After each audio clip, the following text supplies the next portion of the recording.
बढ़िया। जय बोलो महावीर भगवान की, अनंत सिद्ध परमेष्ठी भगवानों की, आचार्य भगवान श्री वाधीव सिंह की, छत्र चूड़ामणि और गद्य चिंतामणि नामक ग्रंथों की, मुनि श्री प्रणम्य सागर जी महाराज की, जीवनधर भगवान की, लक्ष्य नामक ग्रंथ की, सभी बच्चों को, बड़ों को बहुत बहुत सादर जय जिनेन्द्र। 10 लक्षण महापर्व की, उत्तम आकिंचन धर्म की, आज 10 लक्षण पर्व का 9वां दिन है। आज का नाटक का नाम है हर व्यक्ति संसार में अकेला।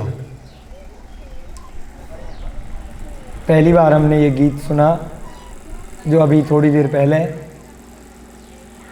यहाँ के शिक्षकों के माध्यम से बहुत अच्छे से बच्चों की नाट्यशाला में यहाँ तैयार किया गया। पता नहीं पहले हमने कभी सुना नहीं, लेकिन इतने अच्छे बोल वर्तमान समय के अनुरूप और उस पर उतनी ही अच्छी छोटे छोटे नन्हे मुन्ने कलाकारों द्वारा एक्टिंग, बहुत ही मार्मिक, चिंतन करने योग्य एक एक शब्द उस गीत का, और उस गीत को प्रदर्शित करते हुए ये सारे बच्चे, हर व्यक्ति संसार में अकेला आया है और अकेला ही जाएगा। बहुत बढ़िया। खाली हाथ आए थे, खाली हाथ जाएंगे, परंतु जब तक मनुष्य पर्याय में है तो एक मौका है कि अपने कर्मों को साथ में लेकर के जाएंगे। पाप और पुण्य का लेखा जोखा अपने साथ अगले भव तक लेकर के जाएंगे। नाटक में दिखाया कि किस प्रकार से कितने सारे लोग अपनी अपनी आयु का जैसे ही अकाल मरण होता है और चले जाते हैं। कोई पूरी आयु करके जाता है, कोई अकाल मरण से। जो गीत में मेन किरदार था, जो एक्टिंग कर रहा था, कौन था बच्चा जो खड़े होके वो एक्टिंग कर रहा था पूरी? हाँ, वो बच्चा भी अंत में बिना किसी एक्सीडेंट के अपनी आयु से मर गया। उस पर और लोगों का फोकस नहीं था, हमारा ध्यान वहाँ था कि सब कुछ जानते हुए भी जो दूसरों को शिक्षा दे रहा है, जो दूसरों को दुनिया को प्रवचन दे रहा है, एक एक की गलतियां निकाल रहा है, बड़े बड़े सेमिनार कर रहा है, समझा रहा है, अगर वो भी स्वयं नहीं जागा, है ना? क्या नाम बेटा तुम्हारा? आरुष। हाँ, तुम्हारी बात चल रही है कि अभी जो नाटक किया, ये पूरी दुनिया की सारी कथा इसने बताई, संबोधन किया, एक्टिंग करी, सब दिखाए कि वकील मर गया, टीचर कॉलेज की बड़े फैशन करती थी वो चली गई, है ना, डॉक्टर साहब भी चले गए, और पता नहीं कौन है, नेताजी भी चले गए, बहुत सारे लोग चले गए, सेठ जी भी चले गए, पंडित जी भी चले गए, सब विद्वान चले गए, और देखने वाला और सबको बताने वाला भी चला गया। अंत इतना बढ़िया था। उससे ठीक पहले यहाँ पर जो बैठ करके एक मुनि महाराज बन गए, जिसने, हाँ ये बना था मुनि महाराज, एक मुनि महाराज बन गए जिन्होंने सम्यक दर्शन सम्यक ज्ञान के बाद सम्यक चारित्र को समय रहते ग्रहण कर लिया। अब बताइए वो मरे या नहीं मरे? मुनि महाराज, मुनि महाराज का मरना नहीं कहलाता है। समाधि होती है या मोक्ष जाते हैं, या तो स्वर्ग जाएंगे सम्यक दर्शन सम्यक ज्ञान सम्यक चारित्र के साथ, या फिर उसी भव से अगर सब कुछ ठीक ठाक रहा तो मोक्ष चले जाएंगे। बस यही फर्क है संसारी जीवों में और सम्यक चारित्र को धारण करने वाले जीवों में। तो हमें इस छोटी सी लघु कथा से यही समझना है, दूसरों की गलतियां दिखाने के साथ साथ, बताने के साथ साथ, उसको समझने के बाद स्वयं के ऊपर भी अमल करना है। हमारे नेताजी स्वयं भी अमल नहीं कर पाए, ये भी एक सीख है। सारे संसार की बड़े बड़े विद्वान कोरोना में हमने देखे, कहीं ना कहीं नहीं अमल कर पाए, दूसरों को शिक्षा दी, बहुत सारे प्रयत्न किए, परंतु किसी न किसी कर्म के उदय से बहुत सारे लोग अकस्मात एक झटके में, जैसे इस नाटक में लोग जा रहे थे ना खड़े खड़े, ऐसे चले गए, पता ही नहीं चला, तैयारी भी नहीं कर पाए। इसीलिए जो सुबह का अध्याय चल रहा है प्रद्युम्न कुमार चरित्र, उसमें कितनी अच्छे बीच बीच में उल्लेख आए हैं कि अगर मुनि महाराज नहीं भी बन पा रहे हो तो जब भी जाग गए हो कुछ ना कुछ प्रारंभ कर दो, शुरुआत कर दो, लाइन में लग जाओ, बस चिल्लाते मत रहो मेरा नंबर कब आएगा, मेरा नंबर कब आएगा। जैसे ही समझ में आ गया उस दिन कहीं पर भी खड़े हो जाओ, कभी ना कभी तो आएगा, आज नहीं तो असंख्यात भव बाद तो आएगा, अनंत भव बाद तो नहीं आएगा। अनंत संख्या और असंख्यात संख्याओं में फर्क होता है। असंख्यात भी ऐसी संख्या है जो कभी ना कभी जल्दी आ जाएगी। संख्यात संख्या ऐसी संख्या है जिसको हम आप बहुत आसानी से गिन सकते हैं, वह कभी तो नंबर आएगा। तो शुरुआत कर दो, अगर समझ में आ गया है तो रुचि बढ़ाओ, स्वाध्याय बढ़ाओ, चरित्र में वृद्धि करो, जितने पे भी हो थोड़ा सा एक कदम आगे बढ़ जाओ। तो बहुत ही सुंदर लघु नाटिका उत्तम अकिंचन धर्म के ऊपर बहुत सुंदर संकल्प भैया जी ने, मैंने सुना, विशेष योगदान दिया आज के नाटक में, उनके लिए बहुत बहुत अनुमोदना। इस बच्चे में, छोटा सा बच्चा है हमारे सामने तो, है ना, 21 साल के, कितने साल के हो? 23 के हो गए, हम बच्चा कह सकते हैं, हम भी कभी थे, है ना। तो लगभग हम 40 के होने वाले, 39-40 के, तो हमारे सामने तो काफ़ी छोटा है उम्र के हिसाब से वर्तमान समय में। वैसे ज्ञान बहुत है और जोश बहुत है, चंचलता भी बहुत है। उस कारण से बुद्धि का सदुपयोग यदि किया जाता है तो बहुत निखार आता है। जैसे कोई फिल्म बनती है ना, कोई नए एक्टर जब होते हैं तो उसमें मुख्य भूमिका किसकी होती है? डायरेक्टर की, निर्देशक की। और जब पुराना हीरो को मजा हुआ ले लिया तो उसके नाम पे पिक्चर चल जाएगी, डायरेक्टर से 100 गुना ज़्यादा हीरो ले लेगा, भीड़ अपने आप पहुंच जाएगी। डायरेक्टर तो पीछे रह जाता है, खाली देता रहता है निर्देशन, लेकिन उसकी ब्रांड वैल्यू चलती है जब फेमस हो जाता है हीरो। उससे पहले किसकी वैल्यू चलती है? गाने किसने गाए हैं, है ना, नृत्य किसने सिखाया है, क्या बोलते हैं नृत्य सीखने वाले, सिखाने वाले को कोरियोग्राफर। कोरियोग्राफर कौन है? और सबसे महत्वपूर्ण डायरेक्टर कौन है? निर्देशक। तो यहाँ पर नन्हे मुन्ने कलाकार हैं, नए नए एक्टर हैं, उनके लिए इसलिए हमने संकल्प भैया जी का नाम दिया, क्योंकि उनकी भूमिका आज महत्वपूर्ण थी। बहुत अच्छा। और हमने कहीं पर बचपन में सुना था, बहुत साल पहले, एक जगह हम मेरठ में एक कॉलेज में प्रोग्राम के लिए गए, विद्या नॉलेज पार्क उनका बहुत बड़ा कॉलेज है, शाकार के ऊपर सम्मेलन था, तो हम प्रोग्राम के लिए गए। हम 2-3 लोग थे, ऐसे स्कूल के बच्चे थे 12वीं तक के। हमें तो मालूम ही था, हमें लगा ऐसे ही जाके बस लेक्चर दे के आना है। जब गेट पे पहुँचे तो देखा बच्चों ने इतना बड़ा होर्डिंग लगा रखा है और शाकाहार के ऊपर, वीगन के ऊपर तरह तरह की रंगोलियाँ बना रखी थी पूरी, जो उनका ऑडिटोरियम हॉल था उसके बाहर। हमने कहा वाह, बच्चों ने कितनी तैयारी करी है। फिर उसके बाद हमारे साथ में गए थे तो हमने उनसे कहा ये रंगोली बनाई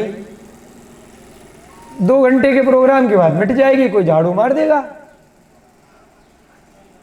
तो उसको ध्यान क्या रहेगा, इसका मैसेज लंबे समय तक तो जाएगा नहीं। इतनी सुंदर डिजाइन बनाई है ना, तरह तरह के विचारों से कहीं ना कहीं से। तो वहाँ पे जो टीचर थे, अध्यापक, उनका प्रसंग याद आ गया। उन्होंने हमसे कहा ठीक है, बहुत बड़ी जनता में नहीं जाएगा, परंतु जिस बच्चे ने ये रंगोली बनाई है ना, चाहे आधा घंटा 1 घंटा लगाई है, उसके मन में यह जो मैसेज देना चाह रहा है जीवन भर रहेगा। चाहे वह मिट जाएगी, लेकिन उसका मैसेज अमिट छाप छोड़ करके जाएगा, जो कभी मिटेगा नहीं। ऐसे ही ये जो लघु कथाएं हैं, इसलिए वो प्रसंग याद आ गया, क्योंकि रंगोली तो 2-4 मिनट की थी, यहाँ पर तो आधे घंटे का नाटक था। कोई बोले इससे अच्छा तो इनको प्रवचन दो, किताब पढ़ाओ, ये करो वो करो, 1 साल का कोर्स कराओ, तो ये आधे घंटे की 15 मिनट की लघु कथाएं क्यों महत्वपूर्ण है कि जब बच्चा एक्टिंग करता है ना उसमें डूब जाता है, तो जीवन भर उसके पास, उसके उस जीव के पास तो मैसेज जाता ही है। बाकी संसार से अपने को क्या करना। जिसने वो पेंटिंग बनाई, जिसने वो रंगोली बनाई, और जिसने छोटा सा 10 मिनट का 15 मिनट का अभिनय किया। एक बार हम देख रहे थे कौन बनेगा करोड़पति में, अमिताभ बच्चन से किसी ने पूछा कि आपने सैकड़ों फिल्में बनाई हैं, सैकड़ों की संख्या में फिल्म बना चुके वो 30-40 साल के करियर में, आपको सारी याद है? वो कहते हैं कोई सा भी डायलॉग किसी भी फिल्म का पूछ लो, बहुत महत्वपूर्ण बात है। किसी ने ऐसी उनकी किसी फेमस पिक्चर का डायलॉग पूछा, अग्निपथ का कहीं का, इतना लंबा डायलॉग चुटकियों में, बिना कहीं स्क्रिप्ट देखे कुछ, कैसे याद है? अभिनय किया है ना, तल्लीनता के साथ में अभिनय किया है, डूब करके उस पात्र में। चाहे 150 फिल्म हो जाए, चाहे 1500 फिल्म हो जाए, तो याद रहेगा, है ना। ऐसे ही ये छोटे छोटे नाटक बच्चे कितने भी कर लेंगे ना, ये अंधानंद गुरुकुल में 1 महीने में 4 बार, 15 दिन में 1 बार, कैसे भी करके जो बच्चा जो पात्र निभाएगा वो जीवन भर उस पात्र को, हमें तो नहीं लगता कि भूल पाएगा। कोई और भूल जाएगा, वो व्यक्ति जिस पात्र में अभिनय कर रहा है, अगर उसमें अच्छा मैसेज है वो नहीं भूल पाएगा। इसलिए जरूरत है अच्छे अच्छे नाटक कराने की। अगर उस पात्र में उसको बुरा भी दिखाया गया है कि शराब पी रहा है, मर गया, अंत अगर उसका बुरा दिखा दिया तो उसे याद रहेगा कि शराब पीने का नतीजा क्या होता है, मांस खाने का नतीजा क्या होता है, उस बच्चे को याद रहेगा जीवन भर। हमारे प्रवचन से हम देखते हैं, यहाँ क्लास लगती है, बच्चों का इतना ध्यान नहीं रहता है। कोई कोई बच्चा थोड़ी कुशाग्र बुद्धि का है, सतर्क बैठा रहता है 1 घंटे तक, बाकी 40-50% बच्चे ऐसे हैं थक जाते हैं, कमर दर्द करती है, किसी के पैर दर्द करते हैं, किसी का सर दर्द करता है। परंतु इन बच्चों को जब नाटक कराते हैं तो इतने सतर्क होकर के, इतने एकाग्रचित्त होकर के वो नाटक करते। इसीलिए बच्चों के लिए कार्टून के माध्यम से, नाटकों के माध्यम से, चित्रकथाओं के माध्यम से सिखाया जाता है। अब हमारे साथ थोड़ी प्रॉब्लम है, हम बच्चों के साथ थोड़ा बच्चा होकर के नहीं उन शब्दों में सिखा पाते हैं, तो इसलिए ज़रूरी नहीं है हमारी सारी बातें बच्चों को समझ में आती हो। हम मानते हैं हमारी गलती है, क्योंकि हमें सभी यहाँ पे सभी सामूहिक रूप से बैठे होते हैं, हमें सभी का ध्यान रखना होता है। इसलिए अगर हम केवल बच्चों की भाषा में ही समझाएंगे तो और जो अन्य लोग हैं, बड़े लोग हैं, उनको दिक्कत आ जाएगी, वो बोर हो जाएंगे। इसलिए हमें थोड़ा सा संभाव रख करके सबको थोड़ा थोड़ा समझ में आए, सबके थोड़ा थोड़ा सा ऊपर से जाए, है ना। बड़े लोगों के भी इसी कुछ ऊपर से चला जाता होगा, कई शब्द ऐसे भी होते हैं ग्रंथ के जो हमारे भी ऊपर से चले जाते हैं, है ना। तो इसलिए प्रमुख रूप से हम अपनी कमजोरी आपको बता देते हैं। हम जो ये स्वाध्याय करा रहे हैं, सच्चाई आपको आज बता देते हैं, हम अपने लिए करा रहे हैं कि हमारे लिए समझ में आ जाए, ठीक है ना।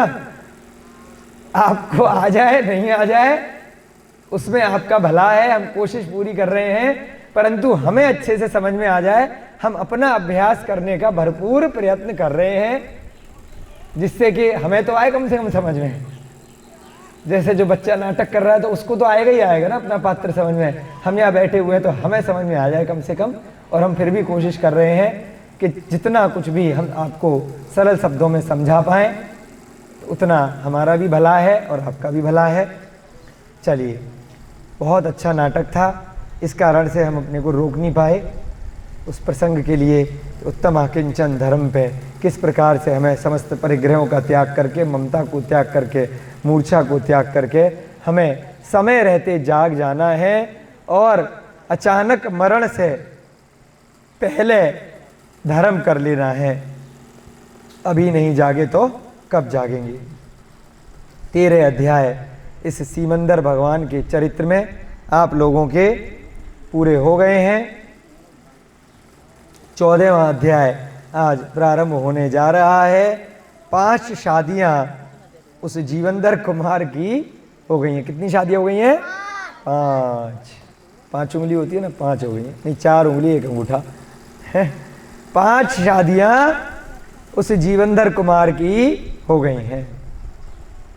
कल के प्रसंग में हमने सीखा कि अगर किसी स्त्री से आपका सही तरीके से विवाह नहीं हुआ है तो क्या माना जाएगा? वह पर स्त्री ही मानी जाएगी और उसको या तो आपको माँ मानना चाहिए या बहन मानना चाहिए या फिर पुत्री मानना चाहिए। अगर उसके पिता माता के द्वारा, परिवारिक जनों के द्वारा सुनियोजित सही तरीके से विवाह इत्यादि कराया जाता है तभी उससे विवाह करना चाहिए। जबरदस्ती ना तो विवाह करना चाहिए, ना अपहरण करना चाहिए। कोई कितनी भी पसंद आ जाए, कुछ भी चक्कर हो, आपको गलत काम नहीं करना चाहिए। चलिए आगे का प्रसंग शुरू करते हैं। बहुत सारा ज्ञान आपने प्रश्नोत्तरी के माध्यम से कल ले लिया था। 14वां अध्याय अब सुनेंगे, समझेंगे, पढ़ेंगे। जिस समय जीवंधर हेमाबपुरी से प्रस्थान करने की सोचने लगे उसी समय कनकमाला को स्वप्न से अपने स्वामी के वियोग जानने में आए। अब जो 5वीं शादी हुई है उस लड़की का क्या नाम है? कनकमाला। बोलो कनकमाला। हाँ, कनकमाला नाम की प्रातः काल में जो प्रसंग चल रहा है प्रद्युम्न कुमार में, तो जिसके यहाँ प्रद्युम्न कुमार का पालन पोषण होता है विद्याधरों की नगरी में, उनकी माँ का भी नाम वहाँ पर कनकमाला है। वह दूसरा जीव है, यह दूसरी कनकमाला है। अलग अलग प्रसंग हैं, एक नाम के दो अलग अलग समय पर अलग अलग जीव हैं। ठीक है। तो अब क्या हुआ, जब जीवंधर कुमार हेमाब नगरी से अब आगे चलने लगा कि भाई अभी समय बचा है 1 वर्ष होने में, चलो और कहाँ चले? क्यों जा रहा है छोड़ करके? कहाँ जा रहा है भैया जी? क्यों जा रहा है छोड़ करके? क्या कारण है? वैराग्य थोड़ी है अभी जिन मंदिरों की दर्शन करने हैं। ध्यान है ना? सुदर्शन देव के यहाँ से क्यों निकला था? क्योंकि अभी समय बचा है, उस समय का सदुपयोग करेंगे और जिनालयों के दर्शन करेंगे। आप लोग भी जाते हैं ना जब फ्री टाइम होता है नए नए मंदिरों के, तीर्थों के दर्शन करने, तो इसलिए उसके मन में फिर से आया कि चलो यहाँ पर काम हो गया, हमने इनको तीर कमान चलाना सिखा दिया, धनुर्विद्या इन सारे राजकुमारों को सिखा दी, राजा ने हमारी शादी कनकमाला से कर दी। अब चलो कुछ दिनों बाद आकर अपनी पत्नी को ले जाएंगे, अभी तो अपना मंदिरों में घूमने का टाइम बचा है। तो कनकमाला को छोड़ करके जा रहा है। तभी क्या हुआ, कनकमाला ने रात्रि में स्वप्न देखा। स्वप्न में क्या देखा कि मेरा पति मुझे छोड़कर जाने वाला है। ठीक है, पहले ही उसको स्वप्न आ गया। अब स्वप्न के लिए उसने सुबह सुबह जाकर के अपने पति जीवंधर को बोला कि भाई आप मुझे छोड़ के जा तो नहीं रहे? ऐसा मैंने देखा है स्वप्न में। दुखी हुई कनकमाला को जीवंधर ने समझाया और सांत्वना दी कि देखो बाद में ले जाएंगे, अब जाना है, क्या करें। समझाया जीवंधर ने। उसी समय आदर के साथ जीवंधर के पास आकर आश्चर्य से बोली, अरे कुमार, जब मैं आयुधशाला की ओर आ रही थी तो वहां सोते हुए किसी पुरुष को देखकर वो आप ही हैं ऐसे आश्चर्य में पड़ गई। कौन बोली? हाँ, दुखी हुई कनकमाला को जीवंधर ने समझाया और सांत्वना दी। उसी समय आदर के साथ जीवंधर के पास आकर आश्चर्य से बोली, ए कुमार, जब मैं आयुधशाला की ओर आ रही थी तो वहां सोते हुए किसी पुरुष को देखकर वो आप ही हैं ऐसे आश्चर्य में पड़ गई। मैंने सोचा कनकमाला ने तुम्हें नाराज किया होगा, इसलिए तुम वहां जाकर सो गए। इसी कारण मैं तो कनकमाला को डांटने आई थी, पर आप तो यहाँ हैं। फिर वह कुमार कौन है? धाय।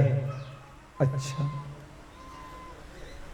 यहाँ पर धाय बोली है।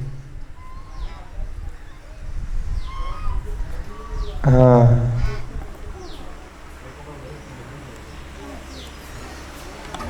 ये ठीक है। अब बात समझ में आई थोड़ी सी, क्या कहना चाह रहे हैं, थोड़ा सा एक वर्ड गायब था इसलिए कंफ्यूजन हो गया। धाय होती है ना, धाय मतलब जो सेविकाएं वगैरह होती है महल में। हेमावपुरी से जब वह सीबंदर जाने के लिए तैयार थे, तभी कनकमाला जो उनकी 5वीं पत्नी है, उसने एक सपना देखा कि मेरे पति से मेरा वियोग हो गया है, मुझे छोड़ करके चले गए। तो वह प्रातःकाल उठ करके अपने पति के पास गई, जीवंदर स्वामी आप मुझे छोड़ के तो नहीं जा रहे कहीं, है ना। इस प्रकार से जब उसे परेशान देखा तो जीवंदर ने उसको सांत्वना दी, समझाया बुझाया। उसी समय क्या हुआ, एक सेविका वहां पर आ गई, धाय, और सेविका ने क्या कहा कि अरे अभी जो है मैं यहाँ पर आयुधशाला की ओर आ रही थी, तो वहाँ सोते हुए किसी पुरुष को देखकर वह आप ऐसे आश्चर्य पड़ गई।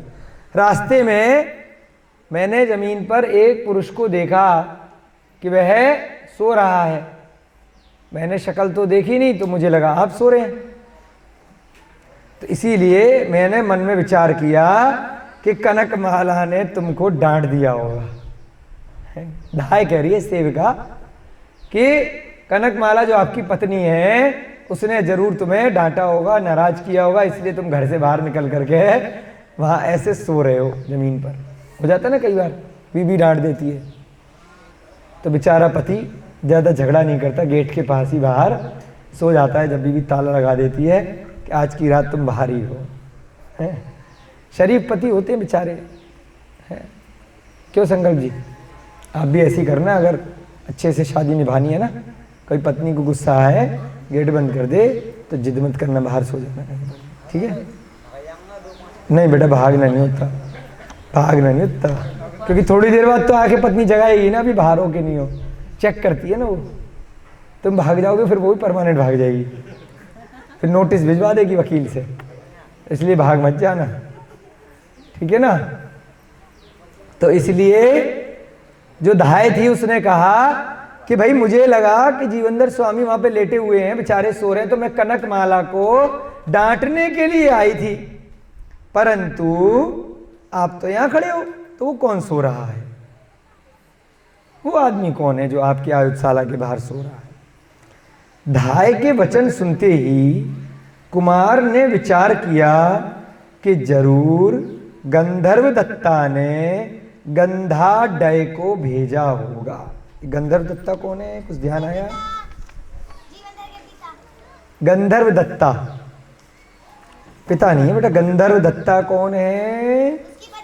हाँ, जो सितार बजाते हुए जीती थी वही है ना गंधर्व दत्ता, हम भी चेक कर लेते। जो वीणा बजाई थी ना जिसने बहुत अच्छी, और फिर उससे उसका विवाह हो गया था, ध्यान है? हाँ, गंधर्व दत्ता, देखते हैं कहाँ है, चेक कर लेते हैं एक बार। गुड़माला थी, उससे पहले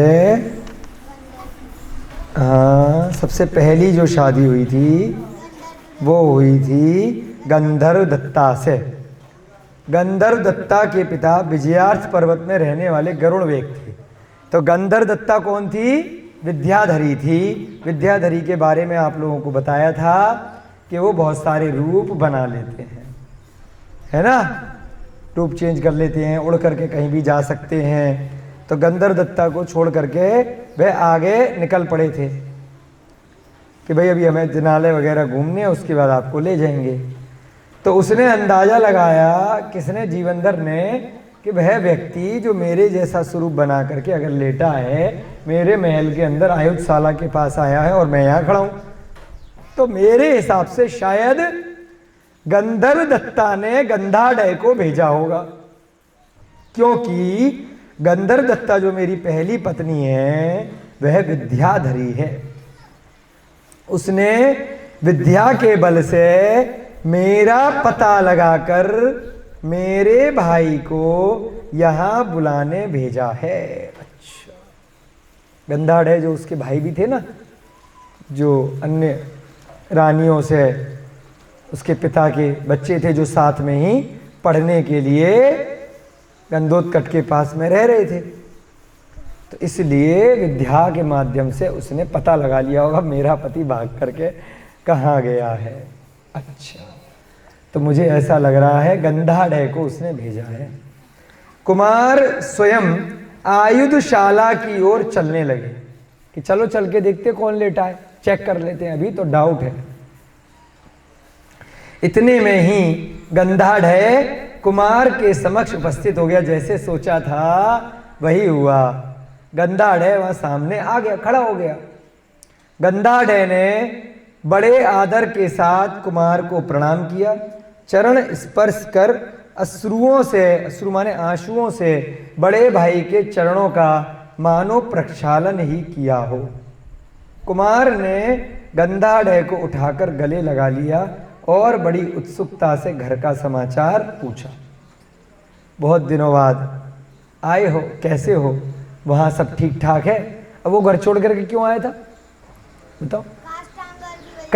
लड़के बड़ा तेज है लड़की, काष्ठांगार की वजह से, क्योंकि काष्ठांगार उसको उसके पिताकर को उठा करके ले गया था वधशाला में कि इसको फांसी दे दो, इसको मार दो। देव ने उसको वहां से बचाया था। उसके बाद वो देव के पास चला गया था। अब वो वापस उस नगर में इसलिए नहीं गया कि जाऊंगा, अभी 1 साल नहीं हुआ है तो काष्ठांगार मुझे परेशान कर सकता है, पहचान लेगा। तो इस कारण से वह 1 साल की अवधि जब तक पूरी नहीं हो रही अपने स्वयं के नगर में वापस नहीं जा रहा है। जब 1 साल की अवधि पूरी हो जाएगी तब जाऊंगा, गुरु को वचन दे रखा है। तो इसलिए वहां पर अपनी पत्नी गंधर्व दत्ता को छोड़ करके आया है और गंधर्व दत्ता ने विद्या से अब जान लिया है कि मैं कहाँ पर हूँ और मेरे भाई को विद्या के बल से यहाँ पर भेज दिया है। ठीक है ना? तो भाई ने क्या किया, पहले तो चरण स्पर्श किए, जय जिनेन्द्र बोला, प्रणाम बोला, फिर उसको आंसू आ गए, फिर गले लगाया खड़ा होकर के कि भाई चलो गले लगते हैं, और पूछा घर पे सब कुशल मंगल है, मेरी पत्नी इत्यादि, पिता सब, माता सब ठीक तो हैं, काष्ठांगार परेशान तो नहीं कर रहा है? परेशान क्यों करेगा? क्योंकि सैनिकों ने बोल दिया था कि जीवनधर तो मर गया है, इनाम भी ले लिया था, किसी को कानों कान खबर ही नहीं है कि मैं जिंदा हूं, है ना? इसलिए वहां पर काष्ठांगार बड़े मजे से रह रहा है। ठीक ही कहा है, ना अधिकम प्रीतये अत्रान्य प्रीत सौदर्य संगमात। उत्तर पुराण का यह सूत्र है। नाधिकम, बोलो, प्रीतये अत्रान्य तप्रीत सौदर्य संगमात। अर्थ है इसका, इस संसार में प्रसन्नता से भरे हुए 2 भाइयों के समागम से बढ़कर और कोई दूसरी वस्तु प्रीति उत्पन्न कराने वाली नहीं है। बहुत दिनों बाद, बहुत समय बाद यदि 2 भाई मिलते हैं तो जो प्रीति, जो मोह उत्पन्न होता है, इससे बड़ी वस्तु इस संसार में कोई 2 नहीं है। 2 भाई हो गए, 2 बहनें हो गई, है ना, वो अच्छे से गले मिलते हैं। 2 मित्र हो गए, बहुत दिनों बाद मिले, अरे यार आज तो पार्टी करेंगे आज तो रेस्टोरेंट पे जा कर के खाएंगे, डांस करेंगे, खूब गप्पे मारेंगे, तेरी ज़िंदगी में क्या चल रहा है, मेरी ज़िंदगी में क्या चल रहा है। ये होता है ना जब बहुत दिनों बाद 2 मित्र मिलते हैं। ऐसे ही यहाँ पे लिखा है सूत्र के माध्यम से, ना अधिकम प्रीते, इससे अधिक प्रीति नहीं हो सकती। अत्रान्य प्रीत सौदर्य संगमात, जो अपने 2 भाइयों के समागम से, संगमात उनके मिलने से जो प्राप्त होती है। गंधाढ़ ने पिछली घटना को सुनाते हुए कहा कि जब आप पर उपद्रव हो रहा था उसी समय हम पद्म मुख आदि मित्रों को साथ लेकर युद्ध करने के सम्मुख हुए। अच्छा, इसे तो पता ही नहीं था। गंधाढ़ ने क्या कहा कि जब आपको वो सैनिक पकड़ करके ले गए थे और आपका वध करने के लिए ले जा रहे थे, तभी मैं और हमारे जितने भी सारे मित्र राजा जो थे ना, बच्चे जिन्होंने अच्छे से युद्ध कला कौशल सीखा था, सब मंत्रियों के बच्चे थे, है ना, वो सब पद्ममुख आदि मित्रों को हम साथ में लेकर युद्ध करने के सम्मुख हो गए थे। यानी कि हम पूरी तैयारी से वहां पहुंच गए थे। तभी देखने में आया कि अकस्मात कोई व्यक्ति आपको लिए जा रहा है ना। अब इसको भी नहीं पता कि वो पीछे से युद्ध लड़ने के लिए सेना लेकर के आ रहे हैं, उन्हें भी नहीं पता कौन पकड़ करके उड़ा करके ले गया। क्यों ले गया था? क्योंकि जीवनधर ने यह सोच लिया था कि गुरु को वचन दिया है मैं इनको मारूंगा नहीं, मारने को तो अकेले मार देते। इसलिए मन में खाली स्मरण किया था उस कुत्ते के जीव का जो सुदर्शन देव अब यक्ष बन चुका है। तो उसके कारण से क्या होगा, कोई मारेगा भी नहीं, कोई लड़ाई भी नहीं होगी, और मुझे अभी खाली अपने को समय जब तक बचा हुआ है तब तक बचाना है। तो इसीलिए कोई व्यक्ति हमने देखा अचानक से आया, अकस्मात एक झटके में आपको उड़ा करके ले गया। हम लोग दुखी हुए, हम लोग बहुत दुखी हो गए थे। क्यों दुखी हो गए थे हमें नहीं मालूम, पता नहीं एक मुसीबत निपटी नहीं, दूसरी नई मुसीबत आ गई, है ना। आसमान से गिरे खजूर पे अटक गए, ऊपर से गिरे छत पे से, बीच में पेड़ पे अटक के रह गए, नीचे पहुंचे ही नहीं। यहाँ से वध से बचे और कौन उड़ा करके ले गया, हे भगवान, हमारी समझ में नहीं आया। हम बहुत दुखी हुए। शोक में डूबने से पहले मैं गंधर्व दत्ता के पास गया। गंधर्व दत्ता के पास में गया कि भाई तुम्हारा पति कोई उड़ा करके ले गया है। तो क्या हुआ, और जाकर के देखा कि वह कष्ट में अपनी वीणा से निरंतर अरिहंत परमेष्ठी का स्तवन करते हुए वियोग जनित शोक सागर को पीछे ढकेल रही है। गजब। जब मैं गंधर्व दत्ता के पास में गया, हम लोग गए, तो हमने वहां क्या देखा, वो वीणा कितनी अच्छी बजाती थी, उसको किसी से कोई मतलब नहीं था। वह अरिहंत भगवान का गीत गा रही थी, अरिहंत परमेष्ठी का स्तवन कर रही थी, भजन गा रही थी, रमोकार मंत्र का ध्यान कर रही थी, वियोग जनित शोक सागर को पीछे ढकेल रही थी। यानी कि मेरा पति मरने वाला है या मेरे पति का अपहरण हो गया है, ये शोक को भूल करके, कितनी पुण्यशाली है वो स्त्री जो इतने शोक में भी अपने अरहंत भगवान को ध्यान कर रही है। उसकी भक्ति ऐसी है कि शोक कैसे हो सकता है, विपत्ति कैसे आ सकती है। गंधर्व दत्ता ने ही मुझे समझाया, जबकि हम दुखी मन से गए थे, उल्टे वो ही हमें समझाने लगी, आप लोग दुखी न हो। बीवी कह रही है जिसका पति या तो मर गया है या अपहरण हो गया है, तुम्हारे भाई को कृतज्ञ कुत्ते का जीव वह यक्षेंद्र अपने महल में ले गया है। अरे वाह, उसने तुरंत अपनी विद्या से जान लिया। काहे टेंशन ले रहे हो, विद्या थी उसके पास, विद्याधरी थी, है ना। तो उसने इस विद्या से जान लिया, अरे काहे इतनी परेशानी मोल ले रहे हो, तुम्हारे भाई को, मैं पत्नी हूं, मुझे कोई टेंशन नहीं है, हैं? किसी का पति कहीं चला जाए, बाकी दुनिया तो बाद में टेंशन में आएगी। सबसे ज्यादा दुख किसे होगा, पत्नी होगा, चाहे कितनी लड़ाई लड़ती होगी, सुबह से शाम तक कितनी ठोका पीटी चलती होगी घर में, लेकिन थोड़ा सा पति को कोई दिक्कत आएगी ना, सबसे पहले वही पत्नी खड़ी होगी, सबसे ज़्यादा दुखी उसे ही होगा। वो कहेगी वो तो मैं मजाक में लड़ती थी। अरे मजाक भी कोई ऐसे होता है, बेलन उठ जाए, पत्थर उठ जाए, कुर्सी उठ जाए, पत्नियां ऐसी मजाक में लड़ती हैं। तो इसलिए उनका लड़ना बहुत ही क्षणिक होता है, उसमें ज़्यादा परेशान नहीं होना चाहिए पति को, है ना। शांत भाव से सामना करना चाहिए। एक व्यक्ति लड़ रहा है, गुस्सा कर रहा है, क्रोध कर रहा है, तो दूसरा यदि शांत है तो क्रोध का जो दावानल है थोड़ी देर में वो जल के समान हो जाएगा, शांत हो जाएगा। तो उसको इस प्रकार से एक अच्छे पति होने के गुण आप लोगों को बता रहे हैं। जो लोग अभी शादियां नहीं हुई हैं, जिनकी हो चुकी हैं, वो सीख लें। अगर अच्छा जीवन संसार में निकालना है इस प्रकार से निकालना चाहिए। ये भी ग्रंथों के उदाहरण से ही सीखते हैं किस प्रकार से महापुरुष अपनी विवाह को हमेशा बचा करके रखते थे, है ना। तो ऐसी उस पत्नी ने, उस गंधर्व दत्ता ने उन भाइयों को बता दिया कि देखो चिंता मत करो, उन्होंने कुत्ते की समाधि कराई थी तो उसका जीव यक्षेंद्र बन गया है, यक्षों का इंद्र बन गया है, वह उनको उड़ा करके अपने महल में ले गया है, आप परेशान मत हो।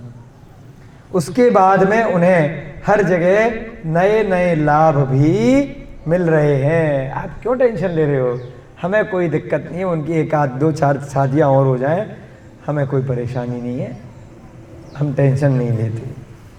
नए नए लाभ मिल रहे माने हमारे अलावा 4 शादियाँ हो चुकी हैं, वे सुख से रह रहे हैं। बहुत दिनों बाद जब मुझसे आपका विरह सहन नहीं हुआ, वह तो आराम से थी, मुझसे माने नहीं, मुझसे का मतलब है उसका भाई गंधाढ़ है, बोल रहे हैं ना, गंधाढ़ है। अब इस बात को कई दिन हो गए, उस दिन भी मैं उनके पास गया था, मैं आज फिर गया। जब मुझसे आपकी इतनी चिंता हुई, मेरे को आपका विरह सहन नहीं हुआ, तब मैं गंधर्व दत्ता के पास फिर से गया और उपाय पूछने गया कि देखो बता दो कहाँ पर हैं, क्या मैं उनसे मिलने जा सकता हूँ, मेरी मीटिंग करा दो, कुछ नहीं तो टेलीफोन पे बात करा दो, वीडियो कॉल करा दो, व्हाट्सएप पे आजकल होती है ना, वीडियो कॉल करा दो, मेरे का जा नहीं सकता तो कुछ तो करा दो। उस समय उसने कहा अरे वीडियो कॉल की क्या जरूरत है, तेरे को भेज ही देती हूँ अभी ले, चुटकी बजाई, विमान आ गया, जाओ घूमे आओ, मेरे को नहीं जाना, तुम्हें जाना घूमे आओ, अभी देखते हैं क्या करते हैं। तो मैं गंधर्व दत्ता के पास गया और उपाय पूछने लगा कि भाई मेरे को उनका विरह सहन नहीं हो पा रहा। उसने अपने मंत्र से मंत्रित किसी शैया पर मुझे शयन करने को कहा।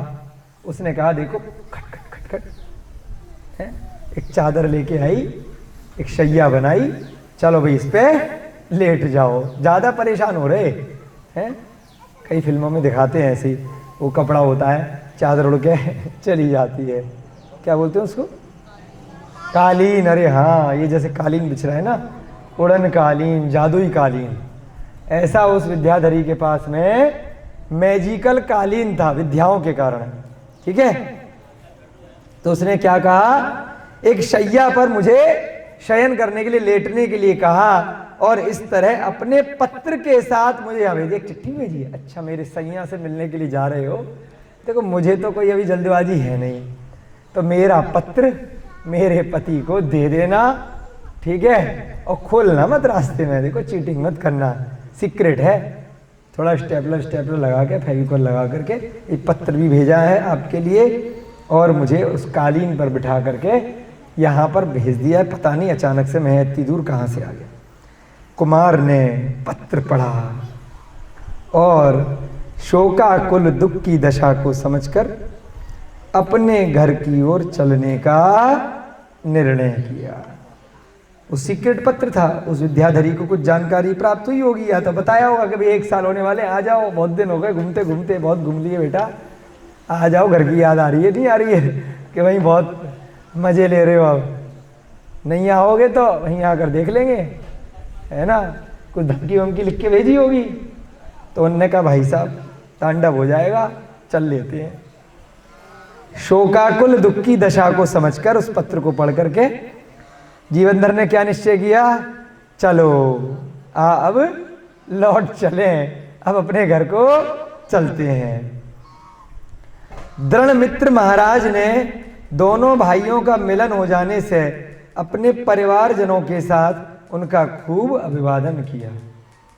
क्या किया, जो दृढ़मित्र कौन थे, जो अभी नई उनको पत्नी मिली है, उसके पिता राजा, कि चलो तुम्हारा भाई आया है, अच्छे से तुम्हारा अभिवादन स्वागत, खूब बढ़िया से उनका सेवा सत्कार किया।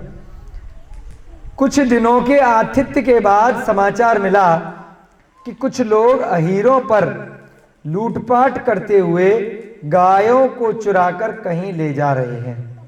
अभी तुरंत नहीं गए थे वो, उन्होंने कहा चलो कुछ दिन बाद जाएंगे, 2-4 दिन रुक जाते हैं। तो इसी 2-4 दिन में क्या हो गया, अहीर यानी कि वही ग्वाले वगैरह जैसे पहले उनके राज्य में हुआ था ना, कि कुछ लोगों ने यहाँ पर भी वही कांड कर दिया।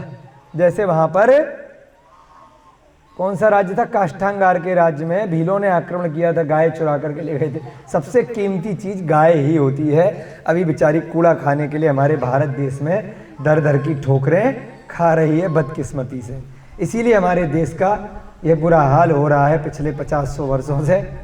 सरकारें कितनी भी आ गई चली गई, लेकिन इंसान दुखी है, मनुष्य भी दुखी है, सरकारें भी दुखी हैं, सब दुखी हैं। कारण क्या है? गौ माता को दर दर की ठोकरें खाने के लिए, सड़कों पर कूड़ा खाने के लिए छोड़ रखा है, स्लॉटर हाउस का उनको बासिंदा बना दिया है। जबकि सबसे कीमती चीज़ है, सोने से भी महंगी है वो गौ माता, उसके बाद भी उस गोधन को किस प्रकार बर्बाद कर दिया है। इस कारण से दुखी हैं। कोई बात नहीं, समय समय की बात है, पंचम काल है। तो यहाँ पर भी वही हुआ, गायों को चुरा करके कुछ लोग लूटपाट करते हुए ले जा रहे हैं। बहुत बड़ी सेना के साथ उत्पात मचाते हुए वे लोग इस राज्य की ओर ही बढ़ रहे हैं। उन लोगों के पास बहुत बड़ी सेना है, वह लोग पूरी सेना के साथ दल बल के साथ में आए हैं और क्या कर रहे हैं? उत्पात मचा रहे हैं, है ना। और हमारे राज्य की तरफ बढ़े चले आ रहे हैं, है ना। राजा दृढ़मित्र ने युद्ध की तैयारी की कि भाई हमारी गायों को कौन चुरा करके ले जा रहा है, किसकी इतनी हिम्मत है। वह भी युद्ध की तैयारी में लग गए। उसी समय बड़ों का आदर करने वाले जीवंधर ने अपने भाई नंदा डय को सारथी बनाकर युद्ध रथ में बैठकर इस युद्ध को करने की आज्ञा दृढ़मित्र से मांगी। उसने क्या कहा? ससुर जी, आप इतना परेशान क्यों हो रहे हो? जब तक आपका दामाद जीवित है तो आपको युद्ध लड़ने की आवश्यकता क्या है? अब यहाँ पर कोई वचन तो दे नहीं रखा था 1 साल का कि यहाँ पर हमें नहीं करना युद्ध, या यहाँ पर हमें गायों को नहीं बचाना। तो यहाँ पर उन्होंने क्या किया? यहाँ पर उन्होंने अपने जो पिताजी हैं, ससुर जी हैं, उनको रोका और क्या कहा कि हम जा रहे हैं। और सारथी किसको बनाया? हाँ, भाई का नाम याद कर लो, नंदा ढय। भाई का नाम क्या है? नंदा ढय। नंदा ढय को सारथी बना लिया और युद्ध रथ में बैठकर दृढ़मित्र से आज्ञा मांगी। बड़े वेग के साथ दोनों सेनाओं का आमना सामना हुआ। दोनों लोग, उधर से जो दुश्मन लोग थे, जो लोग गायों को चुरा रहे थे और नगर में उत्पात मचा रहे थे, और इधर गंधाढ़ और जीवंधर की सेना, दोनों में आमना सामना हुआ। धनुष की टंकार मात्र से ही वे चोर समझ गए कि जीवंधर कहीं समीप में ही है। समझ गए हैं? धनुष की टंकार जैसे ही हुई, जैसे इधर से धनुष चला, उधर से धनुष चला, तो वे समझ गए। जय जिनेन्द्र मैडम जी, आइए बैठो थोड़ी देर हमारे बच्चों के गुरुकुल में। सबको जय जिनेन्द्र बोलो। सपना दीदी जय जिनेन्द्र। हाँ, ये सब हमारे गुरुकुल के नन्हे मुन्ने बच्चे हैं, तो ये सब सीख रहे हैं। आज बड़ा अच्छा नाटक किया इन्होंने, है ना। अगर ऑफिस में पहले जाना है तो ऑफिस चले जाएं, अगर यहाँ बैठना है, थोड़ी देर की कक्षा बची है बच्चों की, तो आप बैठ के अटेंड भी कर सकते हो। कुछ बच्चों के साथ साथ बड़ों को भी ज्ञान मिलना चाहिए, है ना। ठीक है, चलो। उन चोरों ने क्या किया? समझ गए कि जीवंधर कहीं समीप में। उनको जीवंधर का नाम कैसे पता? बताओ। अभी पता चलता है कौन है। सस्पेंस है, रहस्य है। छोटे छोटे बच्चों, जैसे ही चोरों को पता चला, धनुष की जैसी धनुष बाण आया ना, खटाक, ऐसा जबरदस्त बाण भाई आम आदमी नहीं फेंक सकता। तो उन्होंने क्या किया? जो चोर थे उन्होंने अपने बाण पर अपना नाम लिख दिया, पद्म मुख। क्या नाम लिखा? आदि। अलग अलग नाम। अब पद्म मुख नाम कौन था? कुछ ध्यान आया? अभी गंधाढ़े ने बताया था कि जब आपके ऊपर उपद्रव हो रहा था, जब जब उसकी काष्ठांगार की सेना आपको मारने के लिए ले जा रही थी तो मैं गंधाढ़ और अन्य भाई पद्म मुख युद्ध करने के लिए आपको बचाने के लिए गए थे। तो पद्म मुख कौन है? भाई ही निकले। उनने क्या किया? अपने धनुष पर तीर पे नाम लिख दिया कि भैया मारो मत, है ना, हम तो मजे लेने आए हैं। अपने तीर पर नाम लिख करके भेज दिया पद्म मुख आदि। फिर जीवनधर की सेना जैसे ही नाम देखे तीर उड़ करके आया, अरे पद्म मुख लिख करके आया, ये तो मेरे भाई का नाम है। अरे बेटा ये कोई बात होती है? वैसे ही मिलने आ जाओ, ये कोई गलत तरीका? तो ऐसे ही करते हैं कई लोग एंटरटेनमेंट। ऐसे ही सुबह की कक्षा में प्रद्युम्न कुमार ने भी किया था कई बार, है ना, युद्ध लड़ा श्री कृष्ण के साथ में, है ना। फिर अंत में बताया कि भाई मैं तुम्हारा ही पुत्र हूं। चोरों ने पद्म मुख आदि नामों से अंकित बाण छोड़े। उसके बाद जब जीवनधर की सेना ने उन नामों को पढ़ा तो शांत हो गई। तभी सभी मित्र निकट में आकर जीवनधर को प्रणाम किए। कहाँ तो भयंकर युद्ध होने वाला था, कहाँ एक ही बाढ़ में दोस्ती। उसको ढूंढने के लिए आए थे अपने तरीके से। कारण गंधर्व ने एक को तो भेज दिया, हमसे कोई नाइंसाफी है, हमें क्यों नहीं भेजा? तो उन्होंने भी पता लगा लिया कि कहां पर है, चलो हम अपने तरीके से जाएंगे। सभी बड़े मेल मिलाप के साथ दृढ़ मित्र के महल में आए। सभी लोग अब उसके ससुर जी के पास महल में आए। कहीं इन लोगों को मेरे बारे में पता तो नहीं पड़ गया? इस बात की जानकारी के लिए कुमार ने एक दिन अपने मित्रों से यात्रा मार्ग के बारे में पूछा। क्या पूछा? कि इन लोगों को पता तो नहीं चल गया कि मैं कौन हूँ, यहाँ कहाँ से आया हूँ, कहीं खबर फैल नहीं जाए ना।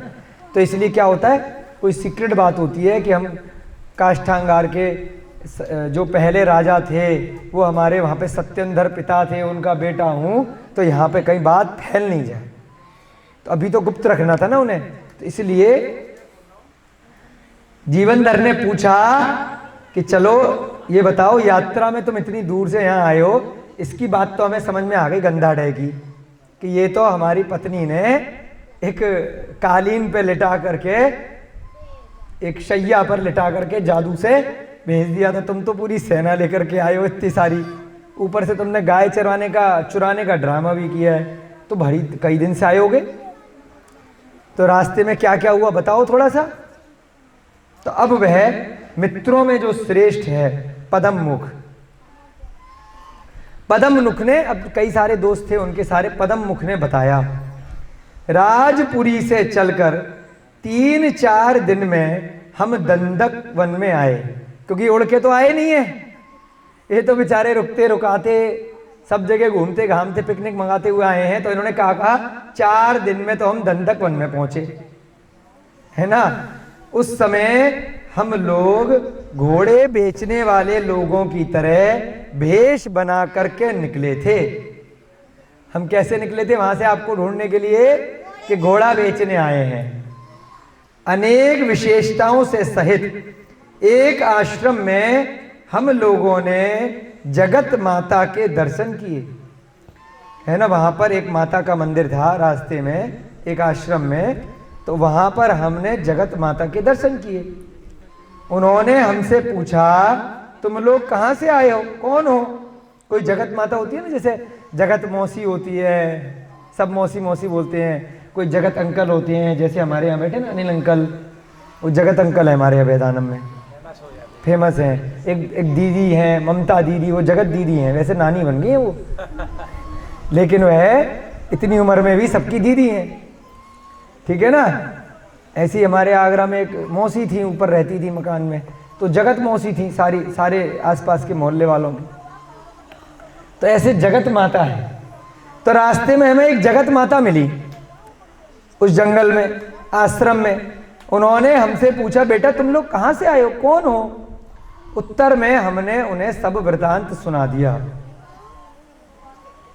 काष्ठांगार नीच के द्वारा आपके मारने के लिए दिए आदेश को जैसे ही सुनाया तभी उसका दुख देखकर हम लोग द्रवित हो गए। क्या हम तो आपको ढूंढने के लिए निकले थे, दर दर की ठोकरें खा रहे थे। अच्छा, उसने ये पूछा है कि तुम्हें यहाँ का रास्ता किसने बताया, तुम यहाँ पहुंचे कैसे? तो बता रहे हैं कि एक जगत माता मिली थी हमें दंडक वन में, तो उन्होंने हमसे पूछा कहाँ से आए हो, किसको ढूंढ रहे हो? तो हमने बता दिया कि ऐसे ऐसे काष्ठांगार एक नीच राजा है हमारे नगर का, उसने हमारे भाई को मारने का आदेश दिया था और वहां से वह अपहरण होकर के कहीं चला गया, कोई युवक उसको उठा करके ले गया है, तो इसलिए हम ढूंढने के लिए निकले हैं। तो उस जगत माता ने हमारा दुख देखकर बहुत द्रवित हो गई, वो भी रोने लग गई बेचारी उस जंगल में कि कैसे भाई लोग हैं, कैसे मित्र लोग हैं, बेचारे कैसे आए हैं। बीच में ही रोककर उसने अपने ज्ञान से हमें बताया। अब जंगल में रह रही है, कोई विद्याधरी होगी, कोई ऐसी होगी, तो उसने कहा कि आप लोग निश्चिंत रहें, कुमार को यक्ष देव लेकर के गया है। तो उस जगत माता ने हमें बता दिया कि कोई यक्ष उठा करके आपको ले गया है, चिंता मत करो, वे सुरक्षित हैं और हम लोगों की काष्ठांगार को यमलोक पहुंचाने की आशा पूर्ण करने के लिए जीवित हैं। उस जगत माता ने, उस देवी माता ने वहां जंगल में हमें बता दिया, या तो वो भी यक्षी होगी कहीं उस जंगल की, तो उसने बता दिया तुम बेटा चिंता मत करो, अवधि ज्ञान होगा या उसे अन्य ज्ञान होंगे, तो उसने बता दिया कि तुम लोगों की भी इच्छा है ना काष्ठांगार को मारने की, उसको मरण प्राप्त कराने के लिए वो अभी जीवित हैं, चिंता मत करो, सुरक्षित हैं, कुशल से हैं। हम उन्हीं को ढूंढने के लिए निकले थे, फिर हम उन्हीं को, हाँ, तो उसने ही हमें यहाँ का एक तरह से मार्ग बताया है और हमने इसलिए यहाँ पर गाय चुराने वालों का भेष धारण किया है कि भाई हम तो चोर हैं। समझ में नहीं आया? जैसा लीडर होगा जिसने दिमाग लगाया कि भाई ऐसे जाएंगे तो ऐसे कर करके आप जो है वहां प्रवेश कर सकते हो। और अनेक नगर पर्वतों को लांघते हुए आज फाइनली आपके दर्शन, शुभ दर्शन पाए हैं। बड़ी मुश्किल से यहाँ तक आप आए हैं।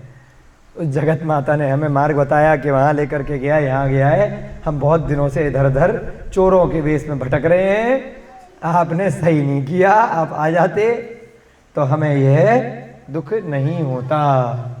इस प्रकार से यहाँ पर 14वां अध्याय का जो मुख्य प्रसंग है वह पूर्ण हुआ और कुछ प्रश्नोत्तर हैं यहाँ पर 1 2 3 4 5। ठीक है, अब पहला प्रश्न ले लेते हैं, अभी कक्षा में 5 मिनट का समय बचा है।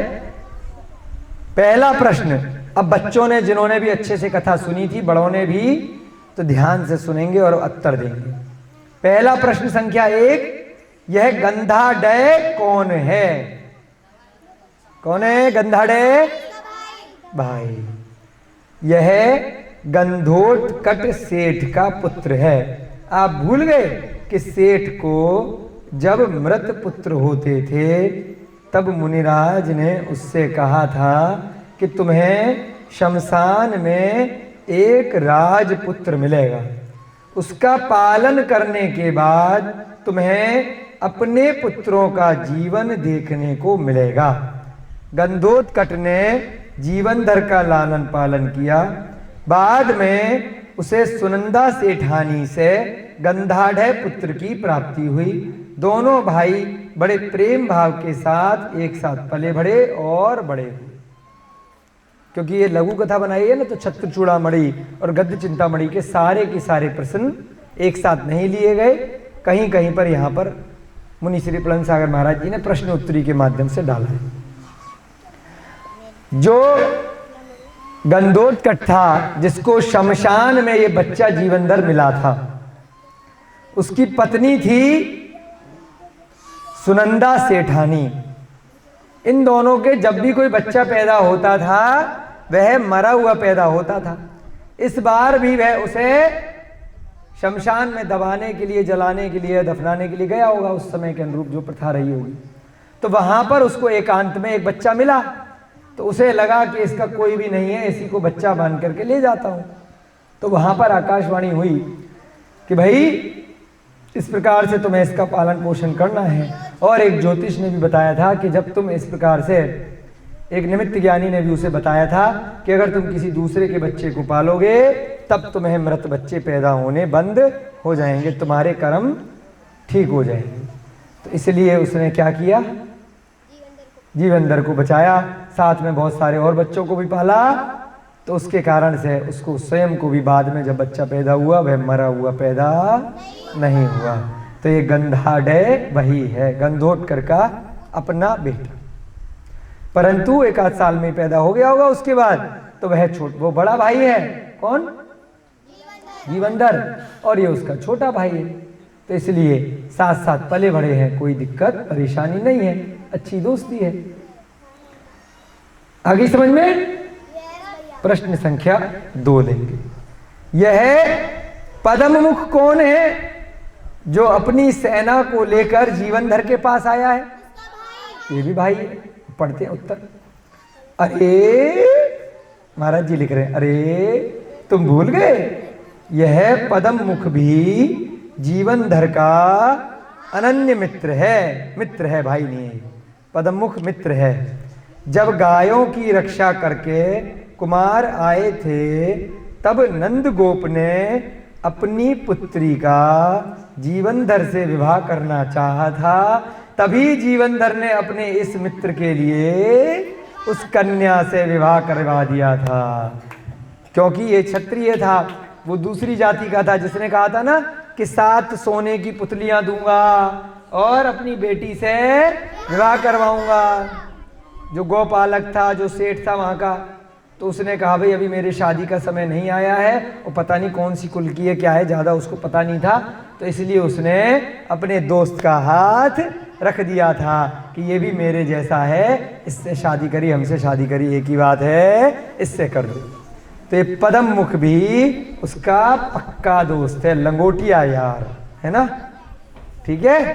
तो पद्ममुख चोर बन करके आया है अपनी टीम लेकर के, और गंधाढ़ उस उड़न कालीन पर बैठ करके गंधर दत्ता की विद्या से, मंत्र से वहां पहुंचा। प्रश्न संख्या 3, क्या मंत्र में इतनी शक्ति होती है कि वह एक देश से दूसरे देश में लेकर के पहुंचा दे? हाँ, उत्तर आया हाँ बेटा, गंधर्व दत्ता विद्याधर राजा की पुत्री थी। विद्याधर लोगों को ऐसी विद्याएं कुछ तो अपने वंश से प्राप्त होती है, वहां पर पैदा होने के कारण, कुछ सिद्ध भी कर लेते हैं वो अपने तप के माध्यम से। विद्याधर लोग विद्या सिद्धि से अनेक विद्याओं को पास में रखते हैं, इसीलिए ये विद्याधर कहलाते हैं। कहां पे रहते हैं विद्याधर? विजयार्थ पर्वत की श्रेणियों में। विजयार्थ पर्वत कहां पर है? हमारे भरत क्षेत्र में मध्य भाग में है, नीचे आर्यखंड है, 2 मलेच्छ खंड है, विजयार्थ पर्वत के ऊपर दूसरी दिशा में 3 मलेच्छ खंड है। वहां पर जन्म से विद्याधर रहते हैं, उड़ करके वो पूरे 2.5 द्वीप में कहीं पर भी विद्याओं के माध्यम से जा सकते हैं। तो उनके पास ऐसी विद्याएं रहती हैं। विद्याधर मनुष्य होते हैं या देवता होते हैं? बताओ, विद्याधर मनुष्य होते हैं देवता होते हैं? विद्याधर मनुष्य होते हैं या देवता होते हैं? मनुष्य होते हैं। देवता से थोड़ी ना जीवनधर ने शादी करी है, गंधर्व दत्ता विद्याधरी है, देवता थोड़ी है। देव देवियों की शादियां मनुष्यों से नहीं होती है ना, विद्याएं होती हैं, आपको और हमको भी हो सकती हैं उड़ने की, उसमें क्या हो गया। हवाई जहाज में बैठ के जाते हैं ना, ट्रेन में बैठ करके जाते हैं, गाड़ी में बैठ करके जाते हैं, उस समय पर दूसरे विमान होते थे, विद्याएं होती थी, उसके माध्यम से इधर से उधर जाते हैं। समझ में आ रहा है आपको?